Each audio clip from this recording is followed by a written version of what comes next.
दोस्तों स्टडी 91 के online platform में आप सभी का बहुत बहुत स्वागत है। दोस्तों आज आप सभी के समक्ष भारतेंदु युग से संबंधित सवालों को लेकर हाजिर हूं। जी हां दोस्तों, मैंने आपसे प्रॉमिस किया था कि हिंदी साहित्य को बहुत अच्छे से हम लोग कवर करेंगे और सबसे अच्छी चीज ये जो सीरीज मैं आप सभी के समक्ष लेकर आया हूं, इसमें डेली हम लोग किसी नए टॉपिक पर चर्चा करते हैं, रोज एक ही टॉपिक पर बातचीत नहीं करते हैं। और आज हमारा 35वां दिन है, पूरा हिंदी व्याकरण के हर एक चैप्टर पर चर्चा कर लिया गया और अब साहित्य का नंबर लग चुका है। साहित्य को बहुत विस्तार से मैं आप सभी को पढ़ा रहा हूं। जैसे सबसे पहले मैंने आपको हिंदी साहित्य के इतिहास से संबंधित एमसीक्यू कराएं, फिर जो है आदिकाल से संबंधित, भक्ति काल से संबंधित, रीति काल से संबंधित और आधुनिक काल से संबंधित हमने एमसीक्यू कराया। तो ये 5 पार्ट मैं आपको ऑलरेडी करा चुका हूं। आज उसके छठे पार्ट में हम लोग भारतेंदु युग पे चर्चा कर रहे हैं, कल द्विवेदी युग पे चर्चा करेंगे, उसके बाद शुक्ल युग यानी छायावादी युग पे चर्चा करेंगे। इस तरह से धीरे धीरे हम लोग आगे बढ़ते हुए जाएंगे।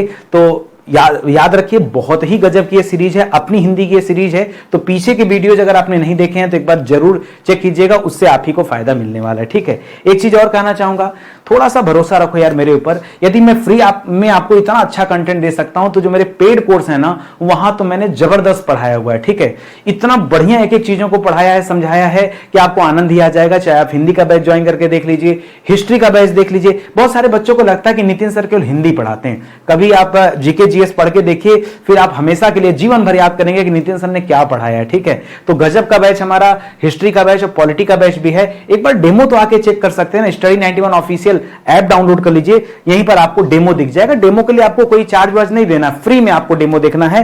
पहले डेमो देख लीजिए, संतुष्ट हो जाइए, फिर जो है आप जो है ज्वाइन कीजिएगा, अन्यथा कोई बात नहीं। पसंद नहीं आया तो कोई बात नहीं, पसंद आता है फिर आप विचार कीजिएगा। ठीक है, चलिए पहला और आसान सवाल दिया हुआ है, कर हिंदी साहित्य में आधुनिक काल का प्रवर्तक किसे कहते हैं। ठीक है, देखिए आधुनिक काल का प्रवर्तक कह दे, ठीक है, या फिर आधुनिक काल का अग्रदूत कह दे, हिंदी साहित्य का अग्रदूत कह दे। इन सारे सवालों का जवाब क्या दोस्तों, भारतेंदु हरिश्चंद्र। जी हाँ दोस्तों, क्या क्या कह सकता है, जैसे हिंदी साहित्य का अग्रदूत कह सकता है। ठीक है, हिंदी साहित्य में, ठीक है, आधुनिक काल का अग्रदूत। ठीक है, आधुनिक काल का अग्रदूत दोस्तों किसे कहते हैं। ठीक है, तो याद रखिएगा यह भी भारतेंदु हरिश्चंद्र को ही कहते हैं, क्योंकि इन्हीं के नाम पर दोस्तों भारतेंदु युग की शुरुआत होती है। ठीक है, इन्हीं के नाम पर हम लोग आधुनिक काल में एक युग पढ़ते हैं, भारतेंदु युग। ठीक है, भारतेंदु युग। आपको जान के हैरानी होगी यार, भारतेंदु जी पता है, अगर जितने कवि हैं सबकी लिस्ट आप बना लीजिए, सबकी लिस्ट, तो आपको पता चलेगा कि भारतेंदु जो कवि थे इनकी उम्र सबसे कम थी, मात्र 34 साल तक ये जीवित रहे। कितने साल तक इनकी उम्र, ठीक है, कितनी सी दोस्तों, मात्र 34 वर्ष में निधन। ठीक है, 34 वर्ष में निधन। आप सोचो मात्र 34 साल में ये अमर हो गए। कैसे अमर हो गए यार, शरीर से मरे, लेकिन आज भी हम उनकी चर्चा करते हैं, आज भी अपनी क्लास में उनके बारे में बातचीत करते हैं। यही तो बताता है कि व्यक्ति अमर है। अमर का मतलब जरूरी थोड़ा है कि शरीर के साथ अमर रहिए, आप नाम से भी अमर हो सकते हैं। जब तक लोग आपको याद रखें, अपने जीवन में कुछ ऐसा कीजिए कि लंबे समय तक लोग याद रखें, वही अमरत्व है। ठीक है, तो भारतेंदु हरिश्चंद्र जी ने 34 साल की उम्र में सोचिए कितना नाम कमा लिया कि आज भी हम लोग उन्हें याद करते हैं, ससम्मान याद करते हैं। मात्र 34 साल तक ही ये जीवित थे। 1850 में जन्म हुआ था, 85 के आसपास देहांत हो गया था। ठीक है, अगर आप इनके समय की बात करें, ठीक है, आप इनके समय की बात करें तो 1850 में दोस्तों जन्म हुआ था और 1885 ईस्वी में निधन हो गया था। बस इतना ही टाइम पीरियड इनका था भारतेंदु जी का। ठीक है, इतना ही टाइम पीरियड था, ये आप याद रखेंगे। ठीक है, तो ये बहुत अच्छा सवाल है, ध्यान से समझिएगा। ये चीज हो सकता है आपको ना पता रही हो। ठीक है, उत्तर तो आपको पता था लेकिन इतना डिटेल आपको नहीं पता था, तो जब हमारे साथ आएंगे तो इसी तरह से आपको डिटेल पढ़ने को मिलेगा। भारतेंदु हरिश्चंद्र जी किस उपनाम से दोस्तों कविताएं लिखते थे, किस उपनाम से कविताएं लिखते थे? रसिक बिहारी के नाम से नहीं, ये रसा के नाम से कविताएं लिखते थे। जी हाँ दोस्तों, भारतेंदु हरिश्चंद्र जो थे ये रसा उपनाम से कविताएं लिखते थे, रसा। ठीक है, इसको याद रखेंगे।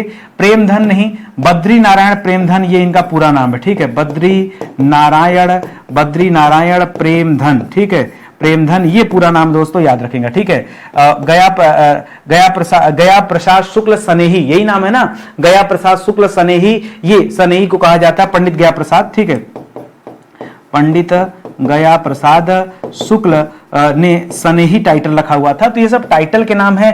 भारतेंदु हरिश्चंद्र का कोई टाइटल नहीं है कि भारतेंदु हरिश्चंद्र रसा, ऐसा कोई टाइटल नहीं है।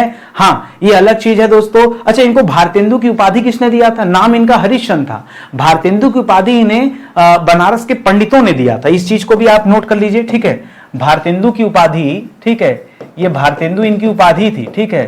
भारतेंदु की, ये परीक्षा में आता है सवाल कि भारतेंदु की उपाधि किसने दिया था, तो लिखेगा काशी के पंडितों ने दिया था, ठीक है। काशी के पंडितों ने दिया था यह उपाधि, ठीक है। भारतेंदु की उपाधि इनको मिली हुई थी, ये आप याद रखेंगे। तो इस तरह से कुछ ना कुछ आपको नया जरूर मिला होगा, ठीक है। चलिए आगे बढ़ते हैं। कह रहा भारतेंदु युग को अन्य किस नाम से जाना जाता है, ठीक है। ये जो भारतेंदु युग है इसको और किसी नाम से जानते हैं क्या, ठीक है। तो ये गद्य काल जो आप सोच रहे हैं ना, गद्य काल तो आधुनिक काल को कहा जाता है, ठीक है। भारतेंदु युग को नहीं कहा जाता है, ये आधुनिक काल को कहा जाता है, ठीक है। ये आधुनिक काल को कहा जाता है। और किसने कहा था दोस्तों, तो आचार्य रामचंद्र शुक्ल ने कहा था, ठीक है। आचार्य रामचंद्र शुक्ल जी ने आधुनिक काल को गद्य काल कहा है, ये आप याद रखेंगे। जिस तरह से आदि काल को वीरगाथा काल कहा गया है, ठीक है। जिस तरह से भक्ति काल जो नाम है यह पूर्व मध्य काल का नाम बदलकर भक्ति काल रखा गया, उत्तर मध्य काल को रीति काल कहा गया, उसी तरह से आधुनिक काल को गद्य काल कहा गया था, ये आप याद रखेंगे, ठीक है। तो ये जो भारतेंदु युग है दोस्तों, ये जागरण सुधार काल कहलाता है। सॉरी, जागरण सुधार काल नहीं, ये पुनर्जागरण काल कहलाता है, ठीक है। पुनर्जागरण काल। अच्छा, यहां पे बहुत कंफ्यूजन भी होता है कि सर पुनर्जागरण काल कहें या जागरण सुधार काल कहें, तो ये पुनर्जागरण काल के नाम से जाना जाता है। जागरण सुधार काल तो द्विवेदी युग को कहा जाता है, ठीक है। और ये डॉक्टर नगेंद्र ने कहा है, ठीक है। ये जो देख रहे हैं दोस्तों, ये किसे कहा गया है, ये द्विवेदी युग को कहा जाता है। और किसने कहा दोस्तों, ठीक है, किसने कहा है, तो डॉक्टर नगेंद्र ने कहा है, ठीक है। और पुनर्जागरण काल भी दोस्तों किसने कहा है, यह भी दोस्तों डॉक्टर नगेंद्र ने कहा है, ठीक है।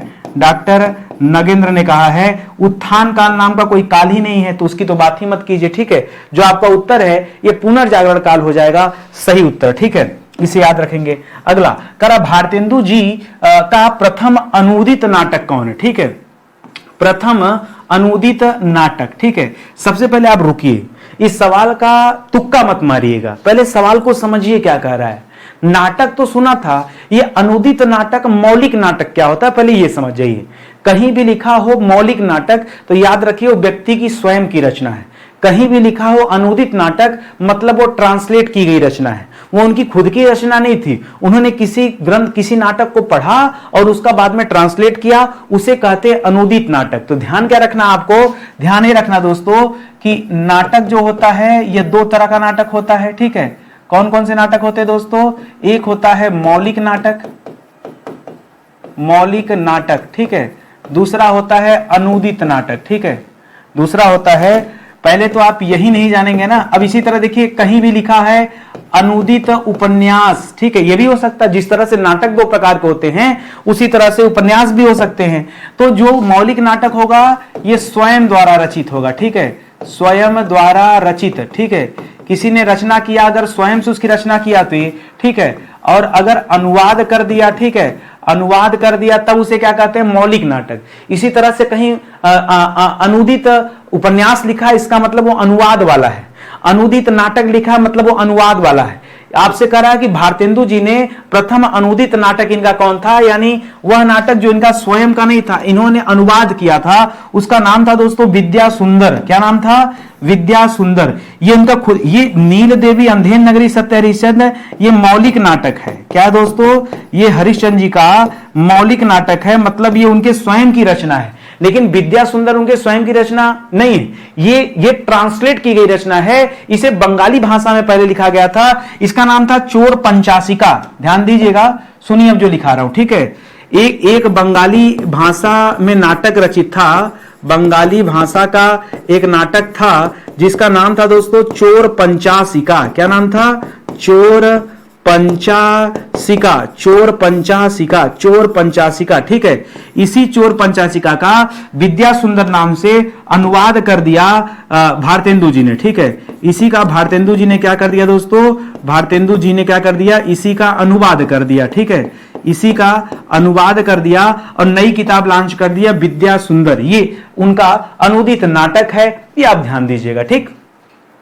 देखिए यार इसी तरह पढ़ना पड़ता है। मुझे नहीं पता कि लोग कैसे पढ़ाते हैं, मुझे ये भी नहीं पता कि सही है ये स्टाइल या गलत है, लेकिन मुझे ऐसा लगता है कि ऐसे अगर बच्चों को पढ़ाया जाए एकदम बातचीत करके, ठीक है, एक एक पॉइंट में चाहता शायद उत्तर आता विद्या सुंदर सही जवाब। लोग ऐसे यूट्यूब पे पढ़ाते हैं, फला प्रश्न है जल्दी बताइए। अब उनका टाइम पास करने का तरीका क्या होता है, राहुल जी करिए आप कमेंट, हाँ हाँ बिल्कुल, नमस्कार नमस्कार बताइए, हाँ जल्दी से आप सभी उत्तर दीजिए। क्या नाटक लगा के रखे हो, अपना समय राहुल जी पर गवा दिए। अरे राहुल जी की चिंता छोड़िए, बहुत सारे बच्चे देख रहे हैं, कोई जरूरी नहीं कि इसी टाइम बच्चे देखेंगे, ठीक है, हो सकता है आपके पास फुर्सत बाद में लगे, आप किसी और दिन वीडियो देख रहे हो, तो जरूरी है कि हम अपना समय कंटेंट पर दें। लोग कंटेंट पे नहीं देते क्योंकि कंटेंट पर देने के लिए लोगों को काम करना पड़ेगा। तो लोगों ने ये कौन सा उत्तर है, चलिए इसका उत्तर 4 नहीं है, फिर से बताइए, 3 नहीं है, फिर से बताइए, 1 है, चलिए आगे बढ़ते हैं, ठीक है। ये पढ़ाने का तरीका थोड़े होता है। पढ़ाने का मतलब क्वेश्चन को एक्सप्लेन करो, उसको इतना तोड़ो कि पहले बच्चे को यह पता चले कि आप अनुदित ग्रंथ क्या होता है, तब वो बाकी आगे समझेगा, ठीक है। तो इस चीज को दोस्तों आप ढंग से समझ लीजिए, याद कर लीजिए, ठीक है। अगला सवाल करा, भारतेंदु मंडल के लेखक हैं कौन दोस्तों? भारतेंदु मंडल मतलब कौन भारतेंदु युग के लेखक हैं, ये आपसे पूछना चाह रहा है, ठीक है।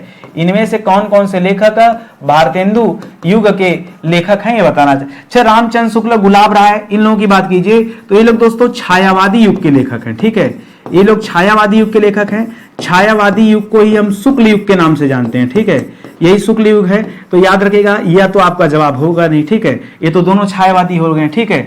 बालकृष्ण भट्ट और प्रताप नारायण मिश्र, तो बालकृष्ण भट्ट ने हिंदी प्रदीप नामक एक जो है पत्रिका निकाला था जिसकी वजह से बहुत चर्चित हुए थे, तो इनका तो फिर भी ठीक है। और प्रताप नारायण मिश्र, ये भी सही है। ये इस सवाल के सही उत्तर हो सकते हैं क्योंकि ये भारतेंदु युग लायक हैं, ठीक है, मतलब उसी युग के हैं। मैथिली शरण गुप्त और मुंशी प्रेमचंद जी, मैथिली शरण गुप्त जो है दोस्तों ये आपके उसमें आएंगे, द्विवेदी युग में आएंगे, ठीक है। ये द्विवेदी युग में आएंगे, याद रखेंगे, ठीक है। और प्रेमचंद का तो नाम ही मत लीजिएगा, प्रेमचंद तो फिर से छायावादी युग में चले गए, ठीक है। ये तो छायावादी हैं, ठीक है। जयशंकर प्रसाद, सूर्यकांत त्रिपाठी, निराला जी, ठीक है, यह भी दोस्तों छायावादी हैं। तो ज्यादातर छायावादी दिया है, तो ये तो दोनों लोग ये छायावादी हैं, जयशंकर प्रसाद भी, सूर्यकांत त्रिपाठी, निराला जी भी, दोनों लोग छायावादी हैं। तो जो उत्तर है ये बी वाला उत्तर हो जाएगा। इस तरह से भी सवाल देता है, ठीक है।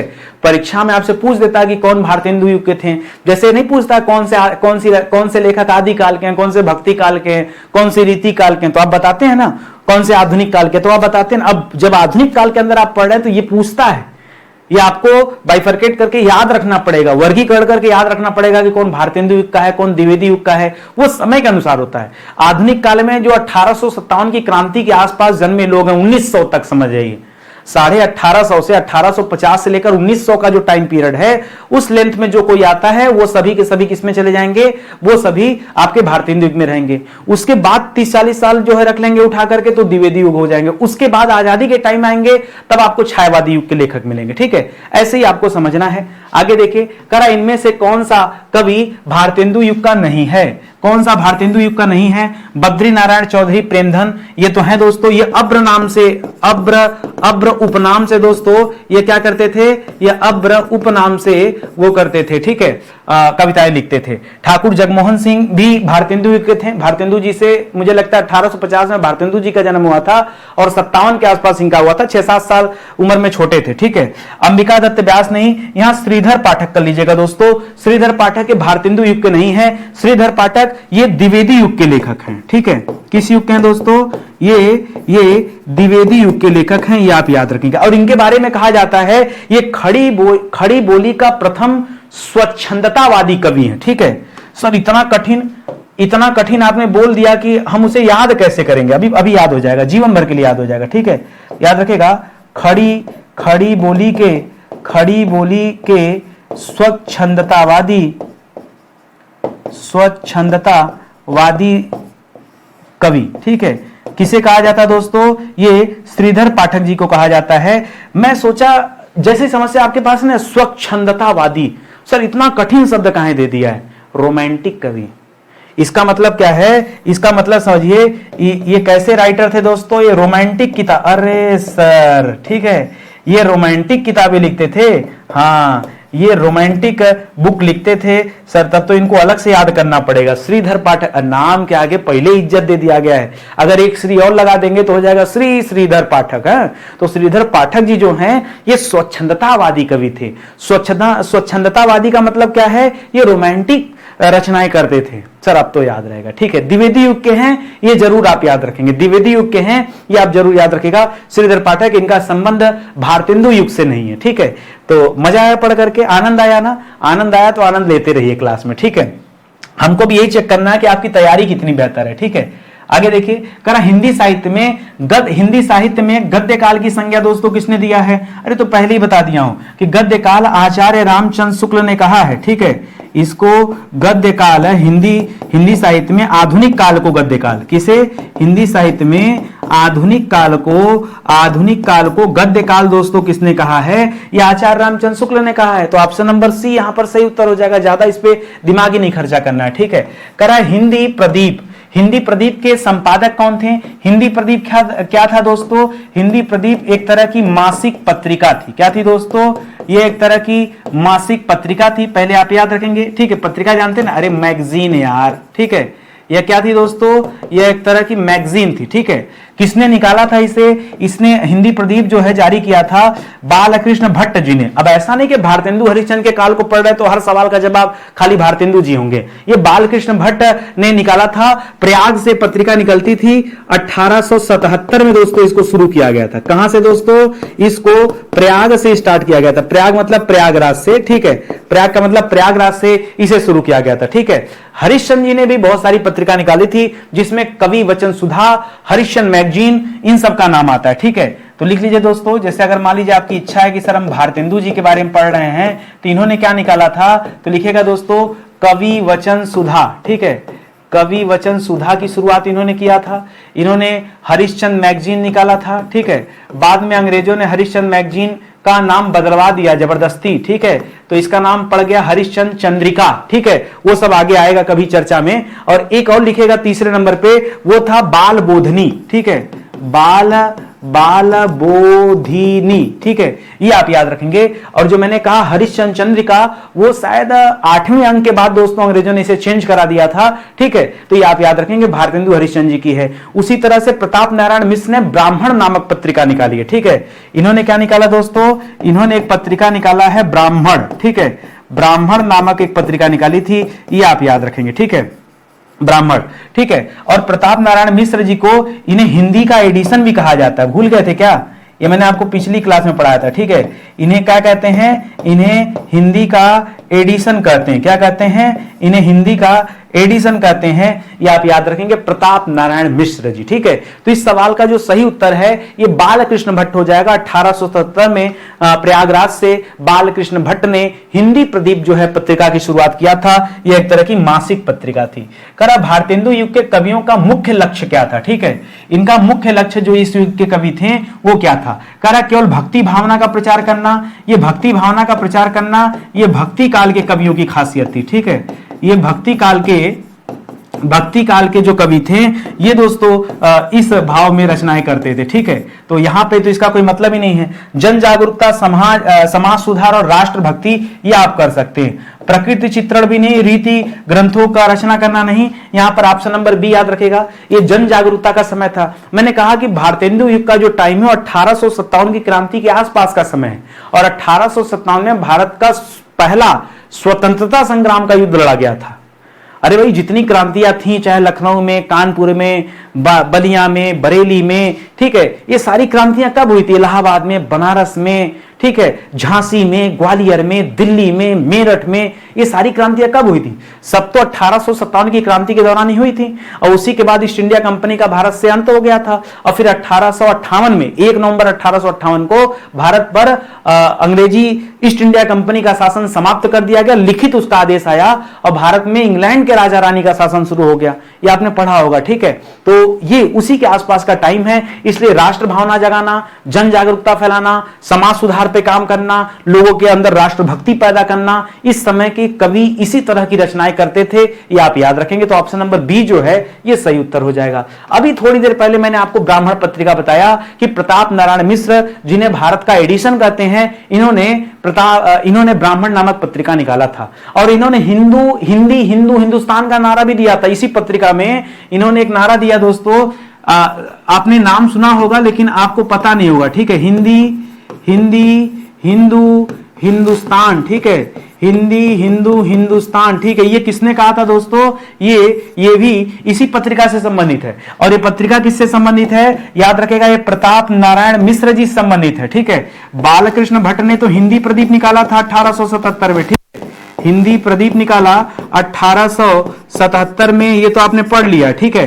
प्रताप नारायण मिश्र ने ये ब्राह्मण नामक पत्रिका निकाला था। और कब निकाला था दोस्तों?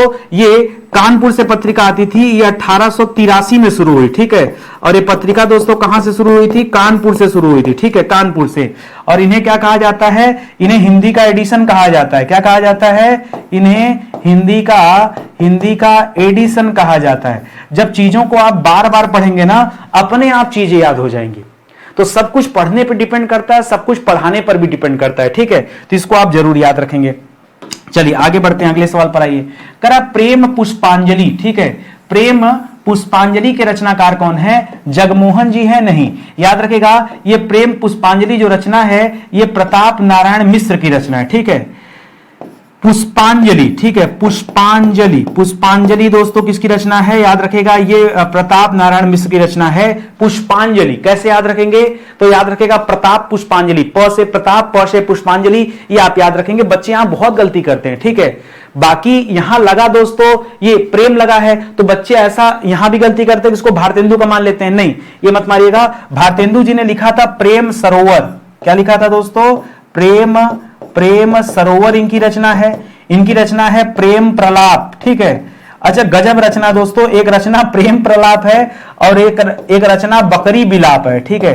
प्रेम प्रलाप, बकरी विलाप, ठीक है। ये बकरी विलाप भी खूब आता परीक्षा में। ये भारतेंदु जी की रचना है, ठीक है। और प्रताप नारायण मिश्र की रचना क्या था? ये प्रेम पुष्पांजलि था। ये अक्सर करके दोस्तों ये परीक्षा में सवाल देता रहता है, ठीक है। तो इसको याद रखेंगे। अंबिका दत्त व्यास, ठाकुर जगमोहन सिंह, ये सब भी इसी युग के राइटर हैं, ठीक है। इनकी एक रचना है प्रेम संपत्ति, ठीक है। क्या नाम दोस्तों? ठीक है, इसमें भी प्रेम शब्द लगा है लेकिन इसके आगे प्रेम संपत्ति लता जोड़ देगा, प्रेम संपत्ति लता, ठीक है। शिवाजी के ऊपर एक बहुत बढ़िया किताब अंबिका दत्त व्यास जी ने लिखा था। शिवाजी के ऊपर बहुत अच्छी किताब है, याद नहीं आ रहा मुझे। इन्होंने बिहारी बिहार लिखा है, ठीक है, बिहारी बिहार, ठीक है, ठीक है। तो ये भी इनकी रचना का नाम है। एक शिवाजी के ऊपर बड़ा अच्छा सा किताब है यार, अंबिका दत्त व्यास जी का बहुत फेमस किताब है। उसकी वजह से तो इनको बहुत ज्यादा प्रसिद्धि मिली थी। बिहारी बिहार जो है वो तो है ही है, नहीं याद आ रहा दिमाग में।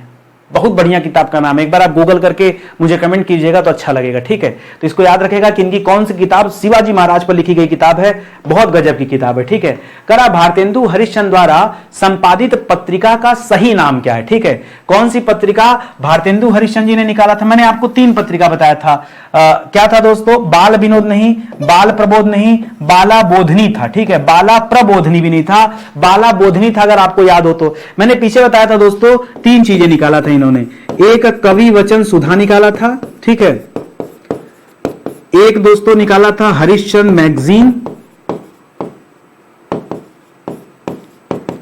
इसी हरिश्चंद्र मैगजीन का नाम चेंज करके बाद में कर दिया गया हरिश्चंद्र चंद्रिका, हरिश्चंद्र चंद्रिका कर दिया गया, ठीक है। और एक था दोस्तों ये बाला बोधनी, ठीक है, बाला बोधिनी, ठीक है। इसे दोस्तों आप याद रखेंगे। तो ये 3 थी, ठीक है। तो इस तरह से आपका ऑप्शन नंबर 1 दोस्तों इस सवाल का बिल्कुल सही जवाब हो जाएगा। और आगे बढ़िए, करा आनंद अरुणोदय, ठीक है। आनंद अरुणोदय ये किसकी रचना है? ये सारी रचना दोस्तों भारतेंदु युग की है, ठीक है। करा बद्री नारायण चौधरी जी की, पहली बात तो भारतेंदु जी की रचना नहीं है, राधा कृष्ण दास की भी नहीं है। यह रचना है बद्री नारायण चौधरी प्रेमधन, ठीक है, प्रेमधन, ठीक है।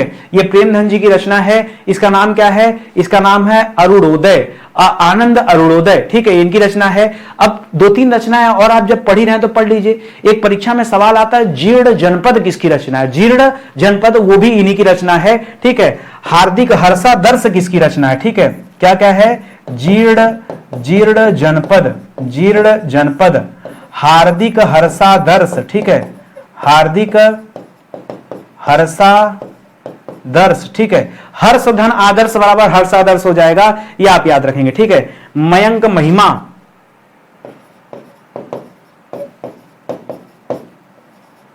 भारत सौभाग्य,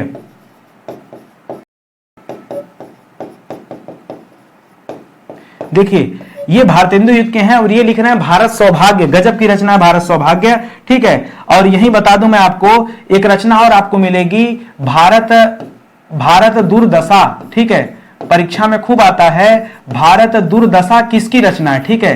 तो ये दोस्तों याद रखिएगा, ये भारतेंदु हरिश्चंद्र जी की रचना है, ठीक है, भारतेंदु हरिश्चंद्र जी की रचना है, ठीक है, भारतेंदु हरिश्चंद्र की रचना है भारत दुर्दशा, ठीक है। और एक और रचना है भारत भारती, ठीक है, भारत भारती। चलिए आप मुझे बताएं भारत भारती किसकी रचना है। सोच रहे होंगे कि लगता है नितिन सर को नहीं आता, ठीक है, आता है, लेकिन अगर सब मैं ही बता दूंगा तो आप क्या करेंगे, इसी बहाने कम से कम आप कमेंट करेंगे, क्योंकि जब मैं कहता हूं तो आप कमेंट तो करते नहीं हैं, ठीक है। तो चलिए इसी बहाने कमेंट कर दीजिए, ठीक है। भारत भारती किसकी रचना है ये आपको बताना है, ठीक है। करेक्ट, कवि वचन सुधा, ये अभी अभी तो बताया, कवि वचन सुधा, हरिश्चंद्र मैगजीन, जिसका बाद में नाम बदलकर हरिश्चंद्र चंद्रिका रख दिया गया, ठीक है, बाला बोधनी, ये सब किसने संपादन किया था, तो इसका संपादन भारतेंदु हरिश्चंद्र जी ने किया था। कवि वचन, अच्छा पूछा कहां से होता था, इसका काशी से होता था, बनारस से होता था, 1867 ईस्वी में दोस्तों, ठीक है, 1867 में, ठीक है, 1867 में ये कवि वचन सुधा जो है निकाला गया था, ठीक है, कवि वचन सुधा जो निकाला गया था, याद रखेंगे। और हिंदी प्रदीप जो निकला था इसके 10 साल बाद निकला था, 1877 में निकला था हिंदी प्रदीप, ठीक है, वो प्रयागराज से निकलता था, वो याद रखेंगे, ठीक है। यहां से 1877 से यहां से हिंदी प्रदीप जो है लॉन्च होती थी, ठीक है, हिंदी प्रदीप लॉन्च होती थी, इसे बालकृष्ण भट्ट निकालते थे, ठीक है, बालकृष्ण भट्ट जी निकालते थे, ये भी आपको साथ में याद रखना है, ठीक है। अरे सब पीछे पढ़ाया हूं यार, अब इतना जल्दी जल्दी आप सेकंड में भूल जाएंगे तो ये 1800 लिखा है, ठीक है, तो इसे कैसे काम चलेगा, ठीक है, तो इसे आप याद रखिएगा। अगला सवाल करा, हिंदी नवजागरण को मूलतः बुद्धिवादी और रहस्यवाद विरोधी कहने वाले विद्वान दोस्तों कौन थे, ये किसने कहा था दोस्तों, ये डॉक्टर रामविलास शर्मा जी ने कहा है। किसने कहा है, महावीर प्रसाद द्विवेदी नहीं, नामवर सिंह भी नहीं, रामचंद्र शुक्ल जी भी नहीं। रामचंद्र शुक्ल ने बहुत सारी आलोचना किया लेकिन इस पर कोई टीका टिप्पणी नहीं किया है, ये कथन रामविलास शर्मा जी का है, ये आप याद रखेंगे, ठीक है। भारतेंदु युग का कौन सा कवि पुष्टि मार्ग में दीक्षित था, ठीक है, बताइए कौन पुष्टि मार्ग में दीक्षा लिया था, ठीक है। पुष्टि मार्ग का जहाज किसे कहते हैं, बताइए, सवाल आता है परीक्षा में, पुष्टि मार्ग का जहाज, पुष्टि मार्ग का जहाज किसे कहा जाता है, मैंने आपको पढ़ाया है, ये दोस्तों कहा जाता है सूरदास को। किसे कहा जाता है, सूरदास को पुष्टि मार्ग का जहाज कहा जाता है, याद है आपको, ठीक है। और पुष्टि मार्ग का जनक किसे कहा जाता है, ये बता दीजिए मुझे, ठीक है। पुष्टि मार्ग का संस्थापक ये वल्लभाचार्य को कहा जाता है। किसे कहा जाता है, ये वल्लभाचार्य को कहा जाता है, यानी वल्लभाचार्य से दोस्तों दीक्षित थे। और ये जो पुष्टि मार्ग था, याद रखेगा, ये वैष्णव संप्रदाय का हिस्सा था, ठीक है, ये वैष्णव संप्रदाय का दोस्तों हिस्सा माना जाता है। और जो भारतेंदु हरिश्चंद्र थे, ये स्वयं जो है पुष्टि मार्ग में दीक्षित कवि थे। ये बहुत बढ़िया सवाल है, 34 साल की एज में इन्होंने क्या क्या कर लिया था, ये आप कल्पना करो खाली, ठीक है। तो इसको आप जरूर याद रखेंगे। इतनी चीजें समझ में आ गया ना, पढ़ाया था भाई ये पीछे, अब इतना जल्दी आप भूल जाएंगे। आप जाकर के इसके लिए भक्ति काल वाला आप लेक्चर देखिए, जो भक्ति काल का वीडियो है वहां जाके देखिए, आपको मिल जाएगा सारा सवाल। निम्नलिखित कवियों में से एक भारतेंदु युग के नहीं है, उन्हीं को आपको पहचानना है, ठीक है। कौन नहीं है दोस्तों, तो देखिए अंबिका दत्त व्यास तो ही हैं, ठीक है, अरे अंबिका दत्त व्यास तो ही हैं, प्रताप नारायण मिश्र भी हैं दोस्तों, हाँ ठीक है, ये भी हैं, बद्रीनाथ चौधरी प्रेमघन भी हैं। यहां पर दोस्तों अयोध्या सिंह उपाध्याय हरिऔध कर लीजिएगा, हरिऔध जी ये भारतेंदु युग के कवि नहीं। फिर ये किस युग में आते हैं, ये द्विवेदी युग के कवि माने जाते हैं। ये हरिऔध जी जो हैं, इनका संबंध द्विवेदी युग से है, ठीक है, ये हो गए द्विवेदी युग से है, तो ये आप याद रखेंगे, जस्ट बाद वाला टाइम पीरियड है। ठीक है, आगे दे रहा है भारतेंदु युग ने रीतिकालीन मुक्तकों का संग्रह किस रचना में किया है। सॉरी, भारतेंदु जी ने रीतिकालीन मुक्तकों का संग्रह ये अपनी किस रचना में किया है, तो यह रचना है सुंदरी तिलक। कौन सी है? कानन कुसुम, प्रातः समीरन, फूलों का गुच्छा, ये सब दोस्तों इन्हीं की रचनाएं हैं। ये सब भारतेंदु की ही रचनाएं हैं, लेकिन इसमें संकलन नहीं है। जो संकलन है वो सुंदरी तिलक में दोस्तों इसका संकलन किया हुआ है। ठीक है, ये आप याद रखेंगे। एक सवाल और याद रखिएगा, इनका पहला मौलिक नाटक कौन था? ध्यान से सोच समझ के बताइए। ठीक है, भारतेंदु जी का पहला मौलिक नाटक, ठीक है, मौलिक नाटक बोल रहा हूं, अनुदित नाटक नहीं। मौलिक मतलब जो नाटक इनका खुद का था, जो नाटक इनका खुद का था। अब ज्यादातर बच्चे यहां कंफ्यूजन में ना वो अंधेर नगरी, चौपट राजा और भारत दुर्दशा ये सब बताते, गलत है। वैदिकी हिंसा, हिंसा न भवति, ये इनके नाटक का नाम है। क्या नाम है? वैदिकी हिंसा, वैदिकी हिंसा, हिंसा न भवति। ठीक है, हिंसा न भवति, ये इनकी रचना का नाम है और इसे दोस्तों इनका पहला मौलिक नाटक कहा जाता है। भाई कुछ अलग अलग फैक्टर हर सवाल में आप पढ़ते रहे तो ज्यादा अच्छा रहेगा आपके लिए। ठीक है, चलिए आगे बढ़ते हैं। अगला सवाल देखिए, अगला लिख रहा है कि भारतेंदु हरिश्चंद्र और बद्री नारायण प्रेमधन, ठीक है, ये दोनों लोग किस उपनाम से उर्दू में कविताएं लिखते थे? तो भारतेंदु जी लिखते थे रसा नाम से। अब्र तो होगा नहीं, रसा, लेकिन यात्री नाम से नहीं लिखते थे। रसी किधर गलत है? रसा और अब्र कर लीजिएगा दोस्तों, ये ऑप्शन नंबर डी हो जाएगा। ठीक है, ये रसा उपनाम से भारतेंदु जी लिखते थे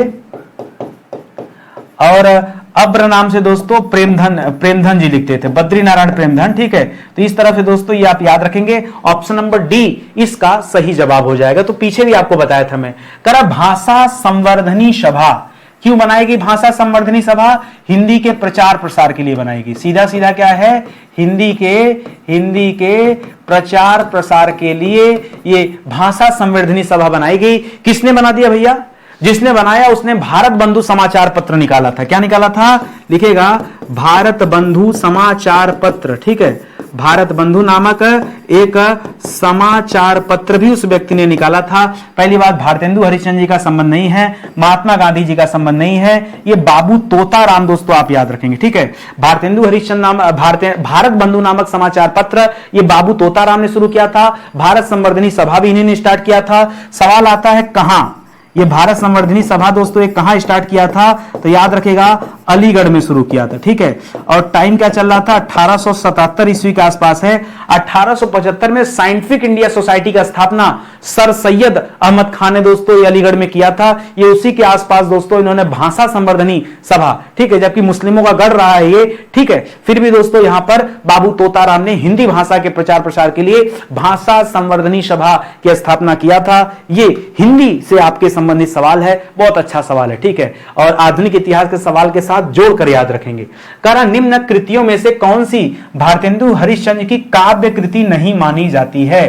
कौन सी भारतेंदु की रचना नहीं है? प्रेम मल्लिका, प्रेम सरोवर, प्रेम फुलवारी, प्रेम पुष्पावली नहीं दोस्तों, इसको प्रताप नारायण मिश्र ने लिखा है। किसने लिखा है दोस्तों? इसको प्रताप नारायण मिश्र जी ने लिखा है। प्रताप नारायण मिश्र जी ने ब्राह्मण नामक पत्रिका भी शुरू किया था। ठीक है, ब्राह्मण पत्रिका भी शुरू किया था। ये ब्राह्मण पत्रिका दोस्तों इन्होंने कानपुर से शुरू किया था। ये सब आप जानते हैं। इन्हें हिंदी का एडिशन कहा जाता है। ठीक है, इन्हें क्या कहा जाता है? हिंदी का एडिशन कहा जाता है। ये सब चीजें तो आपको याद ही होगा। तो प्रेम पुष्पावली याद रखेंगे, ये किसकी रचना है? ये प्रताप नारायण मिश्र जी की रचना है। हालांकि ये भी भारतेंदु युग के कवि हैं, लेकिन ये भारतेंदु जी की रचना नहीं है, इसलिए इसको आप अलग कर लीजिए। हिंदुस्तान का नारा किसने दिया था? आपको पहले बता दिया हूं, ये प्रताप नारायण मिश्र जी का नारा है। इनकी जो पत्रिका थी ब्राह्मण पत्रिका। ठीक है, ब्राह्मण पत्रिका जो इन्होंने शुरू किया था कानपुर से।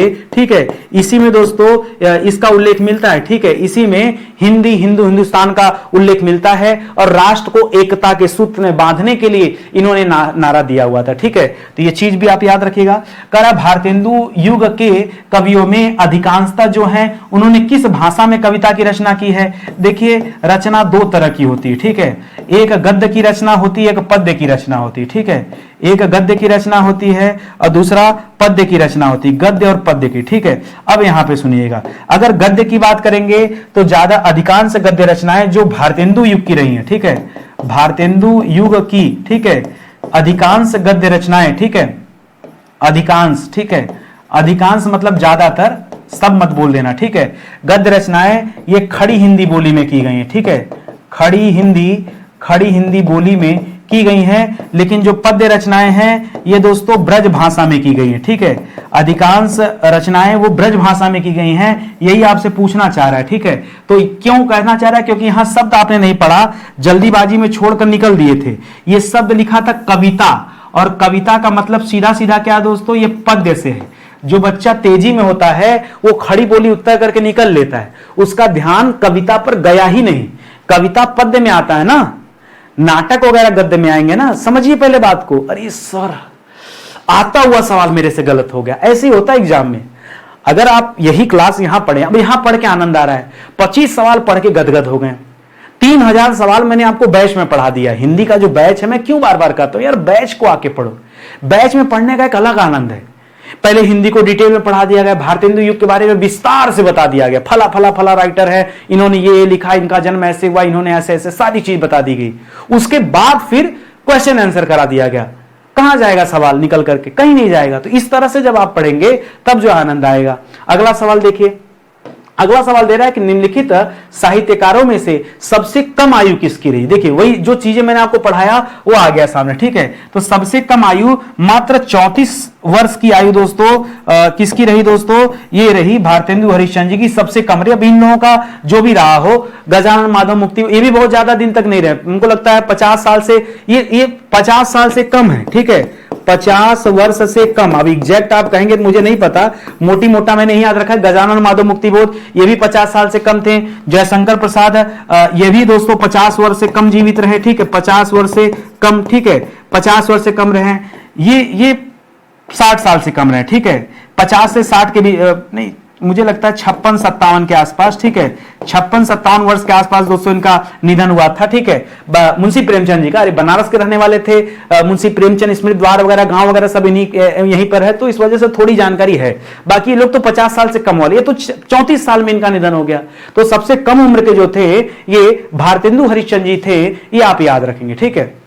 चलिए अगला सवाल देखिए, करा जन्म काल के आधार पर, किस आधार पर, थोड़ा कठिन सवाल है। जन्म काल के आधार पर कवियों का सही अनुक्रम बताइए, कवियों का सही अनुक्रम बताइए क्या है। बद्रीनारायण चौधरी पे सबसे पहले तो भारतेंदु हरिश्चंद्र जी का जन्म हुआ था, तो 2 ऑप्शन तो ऐसे ही कट गया। सबसे पहले किसका जन्म हुआ था, भारतेंदु हरिश्चंद्र जी का जन्म हुआ था। इन्हीं के नाम पर दोस्तों कालखंड पड़ा है, ठीक है, इन्हीं के नाम पर तो यह कालखंड का नाम पड़ा है, ठीक है। तो याद रखिएगा 1 नंबर पे क्या हो जाएगा, भारतेंदु हरिश्चंद्र, ठीक है। और जन्म कब हुआ था दोस्तों, तो ऐसा कहा जाता है कि इनका जन्म हुआ था 1850 में, ठीक है, 1850 ईस्वी में दोस्तों इनका जन्म हुआ है। ये दोस्तों आप याद रखेंगे। अब आता है दूसरा पॉइंट, ठीक है, दूसरा पॉइंट प्रताप नारायण मिश्र, और तीसरा दे रहा है ठाकुर जगमोहन सिंह सबसे लास्ट में, सबसे छोटे थे, तो ऑप्शन नंबर बी भी दोस्तों आपका यहां गलत हो जाएगा। बद्री नारायण चौधरी याद रखेंगे, ठीक है, बद्री नारायण चौधरी प्रेमघन, ठीक है।